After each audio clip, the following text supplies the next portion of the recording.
એક પ્રસંગ મને યાદ આવે છે કે એક ભાઈ લગ્ન થયા એના, જૂનો પ્રસંગ છે બહુ, પણ એને ધર્મમાં લેસ્યા ન હતી, ધર્મ ગમતું નહીં, ધર્મ પ્રત્યે એને અરુચિ રહેલી હતી અને એની પત્ની ધર્મિષ્ઠ હતી. એટલે અવારનવાર એ ભાઈને પતિદેવને સમજાવે કે મનુષ્ય અવતાર મળ્યો છે, કાંઈક ધર્મ બરમ કરો, કાંઈક કરો સારું તમે. તો એ કે મને ધર્મને ભગવાનની વાત ક્યારે કહેતી નહીં, તું મને ગમે છે, તું મને પ્યારી છે, બધી વાત સાચી, તું ઘરેણાં કહીશ તો લઈ દઈશ, તું વસ્ત્ર કહીશ તો લઈ દઈશ, ભગવાન અને ધર્મ શબ્દ મારી સામે તું બોલતી નહીં. હું ધર્મમાં પણ માનતો નથી, ભગવાનમાં પણ માનતો નથી. તો એની પત્નીને જરાક મનમાં થતું કે શું થશે મારા પતિદેવનું, ક્યારે પણ ધર્મની વાત કરું છું તો એકદમ ઉકળી ઉઠે છે. ધર્મ ગમવું પણ પુણ્ય ખપ્યો, નહીં તો ધર્મ ઘણાને નથી ગમતું. આપણા જૈનોમાં પણ, કે ગમે ત્યાં જૈન હોય કે અજૈન હોય, ધર્મ બધાને ગમે છે જરૂરી નથી, ઘણાને નથી ગમતું, બિલકુલ નહીં. અને હવે તો ધીરે ધીરે એવો સમય આવશે કે ધર્મ સંસ્કારો ઓસરતા જશે અને ઘરોમાં સમસ્યાઓ વધશે. કારણ કે ધાર્મિક સંસ્કારો ઘટે એટલે સમસ્યા વધે, વાંચન સારું ઘટે એટલે સમસ્યા વધે, વાંચન સારું ઘટે એટલે ડિપ્રેશન અને ટેન્શન પણ વધે. આ બધું ઘટી રહ્યું છે અને બીજી ખરાબ ખરાબ તકલીફો ઊભી થઈ રહી છે ઘરોમાં. તો એ પત્ની અવારનવાર કહે કે તમે આમ કેમ કરો છો, ભગવાનના કારણે તો આપણને મનુષ્ય અવતાર મળ્યો છે. જેવું ભગવાન શબ્દ આવે એકદમ ગુસ્સે થઈ જાય. પત્નીને કહી દે મેં ના પાડી છે 17 વખત, ધર્મ અને ભગવાન એ શબ્દ મારા કાને આવવા ન જોઈએ, હું બિલકુલ માનતો નથી. એની પત્ની ઘણા પ્રયાસ કર્યા, ઘણા સાધુ સંતોના સંપર્ક કર્યા, સાધુ સંતો પાસે લઈ જવા માટે વાત કરી તો તરત જ છટકે. સાધુ ન ખપે, સંત ન ખપે, ધર્મ ન ખપે, ભગવાન ન ખપે, મને આ બાબતમાં ક્યારે કાંઈ કહેતી નહીં. ધંધાની વાત કર, તને કાંઈ ખપતું હોય ખાવાનું પીવાનું પહેરવાનું ઓઢવાનું તો કહે, બાકી તો આ ધાર્મિક કંઈક વાતો કરીશ તો મારું મગજ ફાટશે, ઉશ્કેરાશે. તો એની પત્ની વિચારે છે કરવું શું હવે એને. વાર્તા તો કોઈ શાસ્ત્રમાં નથી, આ તો ક્યાંક સાંભળેલી વાંચેલી છે. તો પછી એની પત્નીને કોઈકે સલાહ આપી કે તમારું જે ઘર છે ને જૂનું થઈ ગયું છે, નવું બનાવો. પૈસા ખૂબ હતા એમની પાસે. તો પતિદેવને વાત કરી કે આપણું ઘર જૂનો થઈ ગયો છે અને આપણે હવે સારા ઘરમાં સારું ઘર બનાવીએ, સારા ઘરમાં રહીએ. તો પતિ કહે તું કહે તે પ્રમાણે હું એ માટે તૈયાર છું, જેટલા પૈસા ખર્ચવા હોય હું તૈયાર છું.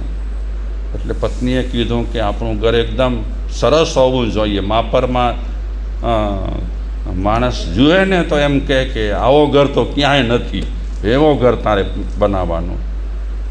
બની જશે ઘર, તું સલાહ આપતી રહેજે. સારા સારા જે અનુભવી લોકો રહેલા હશે એમના દ્વારા આપણે ઘર બનાવીશું. ઘર બનાવવાનું ચાલુ થયું, બનાવે છે ઘર. ઘર બની ગયું સરસ મજાનું, ખુશાલભાઈ, સરસ બની ગયું. 20, 25, 50 લાખ રૂપિયા ખર્ચી નાખ્યા.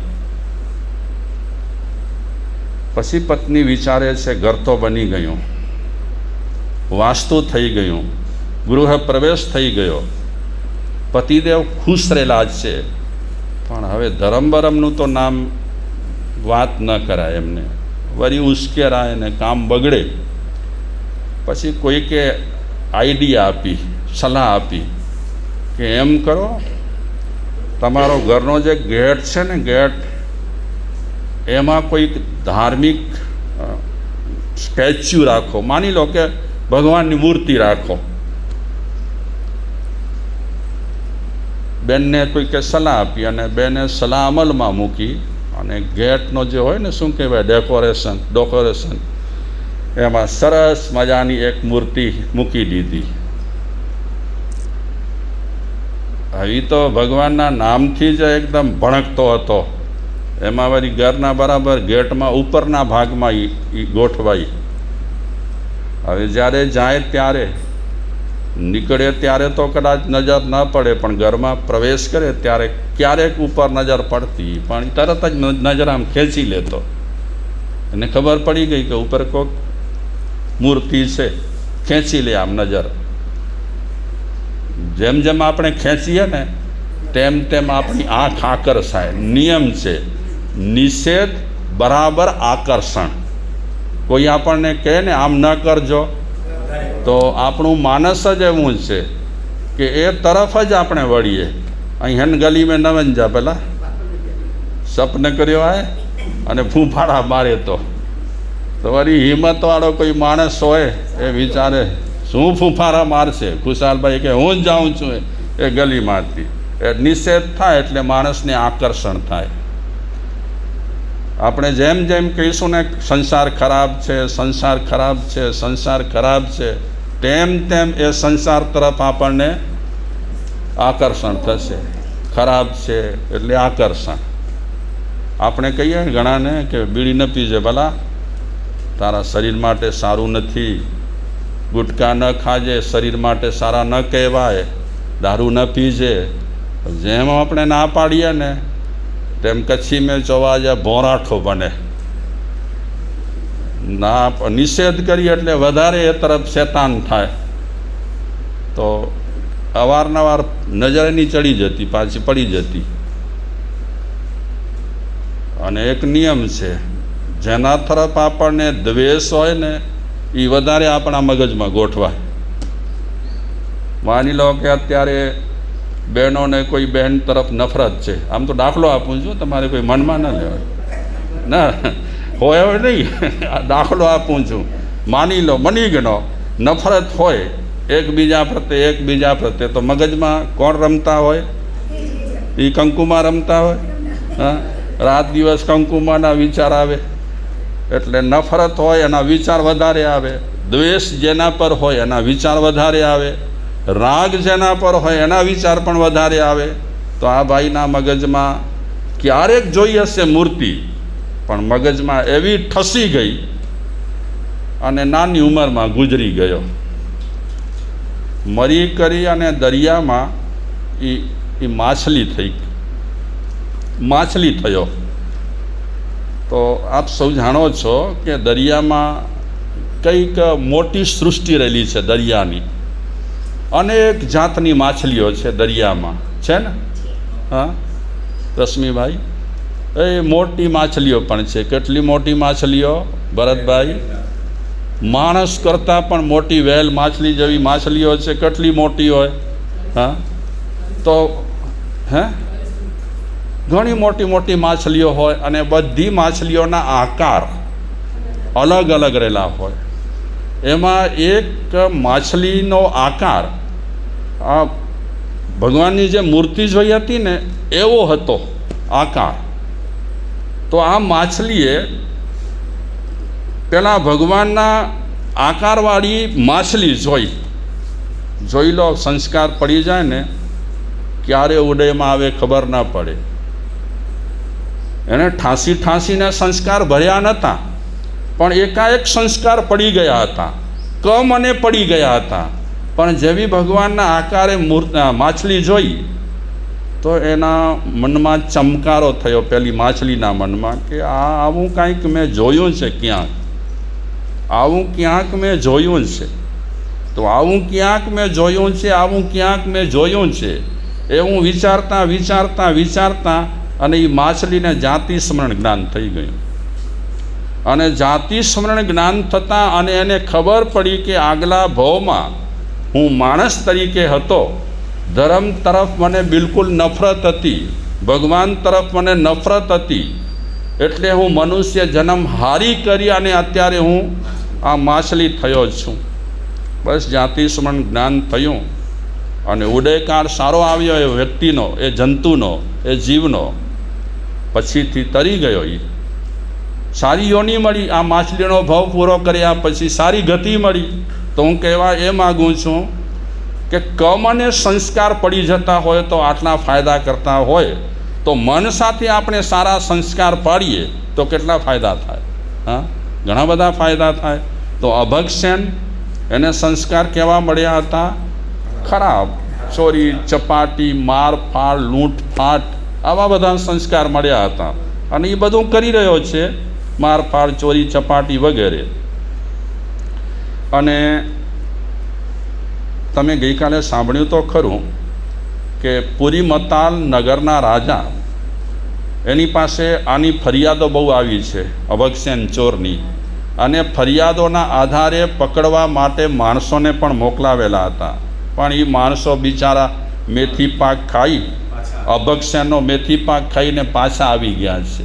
અને એ પાછા આવેલા માણસો રાજાને કહે છે, મહારાજા, અભગસેનને પકડવા માટે તમે ચતુરંગીની સેના મોકલશો ને તો ચતુરંગીની સેનાથી પણ અભગસેન પકડાશે નહીં. બહુ મુશ્કેલ છે એને પકડવો. એણે એવું બધું ગોઠવ્યું છે ચોર પલ્લીમાં કે ભલભલો માણસ થાપ ખાઈ જાય. તો આ સમાચાર મળ્યા એટલે મહાબળ રાજા વિચારે છે કે એ પકડાશે નહીં તો પ્રજામાં એનો ત્રાસ વધતો જશે. તો હવે સામ, દામ, દંડ ને ભેદ, આ ચાર જે નીતિઓ રહેલી છે, એ ચાર નીતિઓમાંથી હું પહેલી નીતિ અપનાવું. સામ, શું તમે અર્થ કરો છો સામનો? સામ, દામ, દંડ ને ભેદ. સમજાવવાનું. પણ અભગસેન સમજે તેમ ન હતો. એ રાજાને ખબર પડી બરાબર. એ વિચારે છે કે હું થોડુંક મિલકત મોકલાવું, મારા માણસો મારફતે ઘરેણાં છે, બીજી ચીજવસ્તુઓ છે, એ અભગસેનને મોકલાવું અને ધીરે ધીરે એને વશમાં કરવાની કોશિશ કરું. સીધી રીતે તો એ પકડાય તેમ નથી. બીજી રીતે એના જે સાગરીતો છે અભગસેનના, એમાં ફૂટ પડાવું. આ ફૂટનીતિ કદાચ ફાયદો કરાવે. એકબીજાથી ઘર્ષણ થાય ને કાંઈક મને ફાયદો થાય ને અભગસેનને પકડી શકું. એટલે કૂટનીતિ પણ આ રાજાએ અપનાવી. અભગસેનના માણસોને, એના ખાસ નજીકના હોય, એકદમ નજીકના, એમને ફોડવા માટે મિલકત મોકલાવે છે, સારી સારી અલંકારો વગેરે. પણ આ તો અભગસેનના ચેલા હતા. એ અભગસેનના ચેલા મિલકતથી પરણ્યા ન હતા. આમ તો મિલકત એમની ચોર પલ્લીમાં પુષ્કળ પ્રમાણમાં પડી હતી, ખૂબ જ મિલકત પડી હતી. આ મિલકત માટે બિલકુલ આકર્ષાય તેમ ન હતા. એટલે રાજાએ એક નવો જ ષડયંત્ર રચ્યો એને પકડવા માટે. શું રચ્યો? રાજાએ નક્કી કર્યું કે 10 દિવસ માટે મહેસૂલ બધાને માફ, કોઈની પાસેથી પણ મહેસૂલ ન લેવું, અને 10 દિવસ માટે ગામમાં એક ઉત્સવ રાખવો. આ બધી એક ગોઠવણ કરી ઉત્સવની. અને એમાં કૂટશાળા બનાવવાનું નક્કી કર્યું. કૂટશાળા, સેંકડો થાંભલોવાળી કૂટશાળા બનાવવા માટે પણ રાજાએ ઓર્ડર આપી દીધો. હવે કૂટશાળાનો અર્થ મને આગમમાં નથી મળ્યો. તમને કોઈને ખ્યાલ હોય તો કહેજો. આ એક કૂટશાળા એટલે શું? નહીં તો આગમમાં શું કેટલાક શબ્દો હોય એની છણાવટ આપે. આની છણાવટ નથી આપી, તો આપણે કૂટશાળા જ માની લઈએ. માની લો ને એક મોટો શું કહેવાય, સેંકડો થાંભલાવાળો મકાન બનાવ્યો, એટલો સુંદર કે દરેક વ્યક્તિને એ મકાનમાં રહેવાની, મકાન જોવાની ઈચ્છા થાય. એ બધું તાત્કાલિક ઝડપથી કામ કરવાનું હતું. આ કૂટશાળા તૈયાર થઈ ગઈ અને 10 દિવસ માટે મહેસૂલ બધાને માફ. તો રાજા પોતાના માણસોને કહે છે કે તમારે ઘરેણાં, અનાજ, ભોજન બધું ચોરપલ્લીમાં લઈ જવાનું છે. ત્યાં અભક્ષ્યને તમે મળો અને અભક્ષ્યને કહો પહેલાં લઈ જતાં પહેલાં કે 10 દિવસનો ઉત્સવ હવે શરૂ થવાનો છે. રાજાએ તમને આમંત્રણ આપ્યું છે. અગર તમે નગરમાં આવી શકતા હો તો તે રીતે, અને જો તમે નગરમાં ના આવી શકતા હો તો મહારાજા તરફથી એક તો તમને ખાવાનું મોકલવામાં આવશે, અલંકારો મોકલવામાં આવશે અને બીજી ભેટ સોગાદો મોકલવામાં આવે છે.